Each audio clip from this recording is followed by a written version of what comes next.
தமிழுக்கும் தமிழர்களுக்கும் வணக்கம். நிச்சயமாக சீமானோட மோதுற அளவுக்கு விஜய்க்கு ஆளுமை கிடையாது அப்படின்ற விஷயத்த ரொம்பவே வலிமையாகவும் உறுதியாகவும் பார்த்தீங்கன்னா பாண்டே அவர்கள் தற்போது சொல்லியிருக்காரு. இந்த ஒரு விஷயம் தான் தற்போது அனைவருமே திரும்பி பார்க்க வச்சிருக்கு அப்படின்னே சொல்லலாம். ஏன்னா ஒரு மிகப்பெரிய பத்திரிகையாளராக இருக்கக்கூடிய பாண்டே எல்லா கருத்து கணிப்பையுமே நடத்தி முடிச்ச பிறகு கூட விஜயால சீமானோட மோத முடியாது அப்படின்னு சொல்றாருன்னா உண்மையிலேயே சீமானுக்கு எந்த அளவுக்கு ஆளுமை இருக்கு அப்படின்றதான் காட்டுது. சமீபத்துல பொன்னேரியில நடந்த ஒரு பொதுக்கூட்டத்துல சீமான் அவருக்கு இருக்கக்கூடிய ஆளுமையை பார்த்தீங்கன்னா மீண்டும் ஒரு முறை நிரூபிக்கும் விதமாக அந்த பகுதியில் இருக்கக்கூடிய அனைத்து மக்களையுமே சீமான் அவர்கள் வர வச்சிருக்காரு.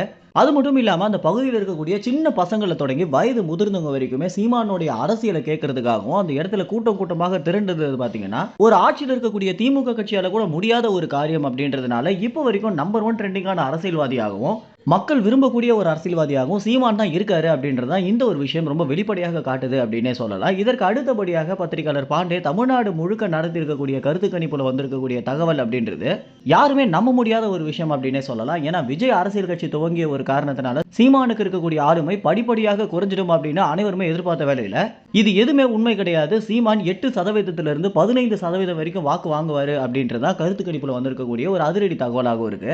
இதனை அடுத்து சென்னையில் இருக்கக்கூடிய முக்கிய கல்லூரி மாணவர்கள் பார்த்தீங்கன்னா மீண்டும் ஒரு கருத்து கணிப்பை சென்னை முழுக்க நடத்திட்டு வந்துட்டு இருக்காங்க. சென்னையில் இருக்கக்கூடிய மக்கள் எந்த அரசியல்வாதியை அதிகமாக விரும்புறாங்க அப்படின்றதா இந்த கருத்து கணிப்புடைய ஒரு முக்கிய ஜீவாம்சமாக இருக்கு அப்படின்னே சொல்லலாம். இதுல வரக்கூடிய தகவல் அப்படின்றது அடுத்த வாரம் வெளியாகும் அப்படின்னு எதிர்பார்க்கப்படுது. இந்த மாதிரி எல்லா தகவலையும் உடனுக்குடன் தெரிஞ்சுக்க நம்ம சேனல் சப்ஸ்கிரைப் செய்யுங்க. நன்றி, வணக்கம்.